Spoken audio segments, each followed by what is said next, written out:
മരിക്കുന്ന സമയത്ത് ഈമാനായിട്ട് ഇബ്ലീസിന്റെ ശർറൊന്നുമില്ലാതെ ലാ ഇലാഹ ഇല്ലല്ലാഹ് എന്ന കലിമത്ത് തൗഹീദിൽ ഞാനും നിങ്ങളും ദുആ ചെയ്യലുണ്ട്. ശരി തന്നെയാണ്. എന്നിരുന്നാലും ഏതൊക്കെ മജ്‌ലിസ് നടക്കുന്നുവോ ഈ 33 വർഷം മജ്‌ലിസ് നടത്തിയാൽ ആ വർഷങ്ങളിലല്ല ഈ 33 വർഷം ഉപ്പ നേതൃത്വം നൽകി. ഈ 33 വർഷം എവിടൊക്കെ നേതൃത്വം നൽകിയോ ആ ദുആയിലെല്ലാം എല്ലാം ഈ ദുആ ഉണ്ടാകും. അതും അതാ ഇവിടെ പുലരുകയാണ്. എന്നാൽ ദാഹം മൗത്ത് കൂട്ടിടും. മൗത്തിന്റെ സമയത്ത് ദാഹം എന്നൊരു അവസ്ഥ ഉണ്ടായോ?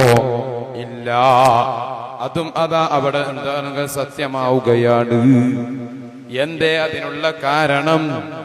അതേ സത്തായ ഈമാന ഖുശൂഅോടുകൂടെ ബദരീങ്ങളെ ഉയർത്തിപ്പിടിച്ചപ്പോൾ ആ കുരുത്തവും മാതാപിതാക്കളുടെ കുരുത്തവും ഉസ്താദന്മാരുടെ കുരുത്തവും പൊരുത്തവും ആ തഅ്ലീമോടുള്ള അദബോടുള്ള കൂടെ ജീവിതം ഉണ്ടായപ്പോൾ അതാ അല്ലാഹു നൽകുന്നു. ഈ ഹയാത്ത് കാലത്ത് തന്നെ അവരെ ഹിഷ്ക് വെക്കുന്ന മുഹിബ്ബീങ്ങൾക്കും അതേ മക്കളായ ഞങ്ങൾക്കും കാണിച്ചു തരുന്നു. അതേ മരണത്തിന്റെ അവസ്ഥ അതാ മരിക്കുന്ന സമയത്ത് പറയുകയാ. എന്തേ ഒരുപാട് ജനങ്ങൾ വരാനുണ്ട് ഇവിടെ. അതെ, നിങ്ങൾ പോയി പായസം ഉണ്ടാക്കി ഭക്ഷണം ഉണ്ടാക്കി വെക്കണമെന്ന് ഞാനെല്ലാം മക്കളായ പെമ്മക്കളായ അവരോട് പറയുകയാണ്. നിങ്ങൾ ഭക്ഷണം പായസം ഉണ്ടാക്കി. ഇതുവരെ ഞങ്ങളോട് അങ്ങനെ പറഞ്ഞിട്ടില്ല. അതാ പറയുന്നു, ഭക്ഷണം ഉണ്ടാക്കി പായസം ഉണ്ടാക്കി ഡോർ തുറന്നു വെക്ക്, ഒരുപാട് ജനങ്ങൾ വരുന്നുണ്ട്. എന്നിട്ട് പറയുന്നു, ഗൗസുല്ലാൻ തങ്ങളുടെ അടുത്തേക്ക് ഞാൻ പോവുകയാണ്. നിങ്ങളൊക്കെ ഞാൻ ഏറ്റെടുത്തിട്ടുണ്ട്.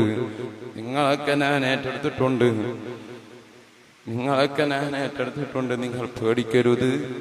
ഹിമ്മത്തോടെ നിൽക്കണം. വളരെ കാലം നോക്കണം. ഉമ്മാനോടൊക്കെ പറഞ്ഞതാ അന്നവിടെ കടത്ത് എന്ന് പറഞ്ഞു. അവിടെ റൂമിൽ കടത്തിയിട്ടതാ പറയുന്നു, ഞാൻ പോവുകയാണ്. ലാ ഇലാഹ ഇല്ലല്ലാഹ്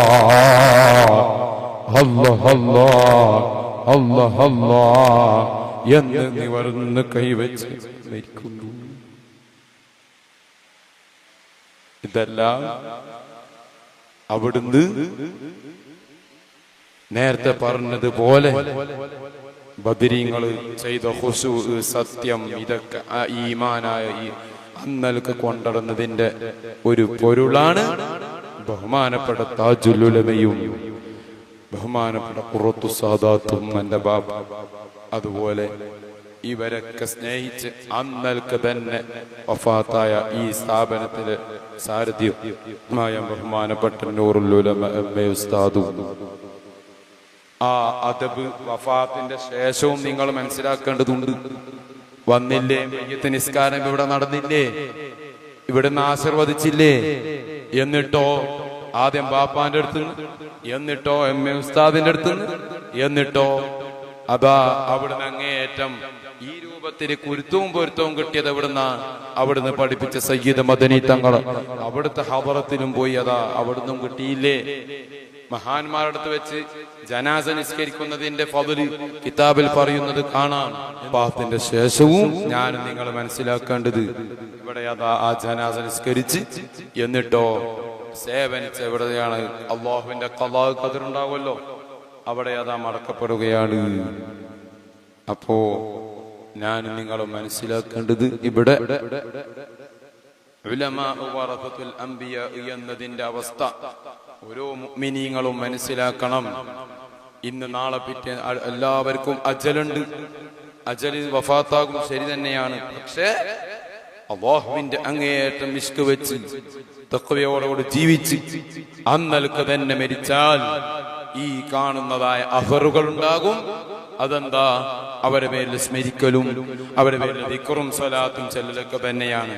അതല്ലാതെ ഏത് ആലിമും അല്ലെങ്കിൽ ഏത് സയ്യിദും അങ്ങ് വാനോരം ഉയരുമ്പോൾ ഒരു കുശുമ്പ് വെക്കലോ അല്ലെങ്കിൽ അസൂയ വെച്ചോ അല്ലെങ്കിൽ ഹസദ് ഉണ്ടാക്കി, അല്ലെങ്കിൽ പരദൂഷണം പറഞ്ഞ്, അല്ലെങ്കിൽ ഫിത്നയുണ്ടാക്കി ആ തങ്ങൾ അങ്ങനെയാണ്, അല്ലെങ്കിൽ ഈ തങ്ങൾ ഉയർന്ന്, അല്ലെങ്കിൽ ഈ തങ്ങൾ എന്ന് വെച്ച് മനസ്സിൽ വെച്ച് നടന്നാൽ അല്ലാഹു ഈ പറയുന്ന തങ്ങളായാലും ശരി, കേൾക്കുന്ന നിങ്ങളായാലും ശരി, റബ്ബ് വിടുകയില്ല. അതിന് യാതൊരു സംശയവും ഇല്ല. ഒരുപാട് അതിനെന്തുണ്ട് തെളിവുകളുണ്ട്. ആ തെളിവ് പറയാൻ പറ്റുന്ന സമയമെല്ലാം ഇത്. അതുകൊണ്ട് തന്നെ മുഅ്മിനീങ്ങളെ, ആലിമീങ്ങളായ മുതഅല്ലിമീങ്ങളെ, നിങ്ങളോട് എനക്കും പറയാനുള്ളത്, അല്ലാഹുവിന്റെ ദീൻ നമ്മൾ മുറുകെ പിടിക്കണം. മുറുകെ പഠിച്ച് അന്നൽക്ക് തന്നെ എവിടെ ഏത് വിഷയത്തിക്കായാലും തുറന്ന് ഹക്ക് ആ രൂപത്തിൽ അതോടുകൂടെ പറഞ്ഞാൽ അല്ലാഹു നമ്മളെ കൂടെ ഉണ്ടാകും.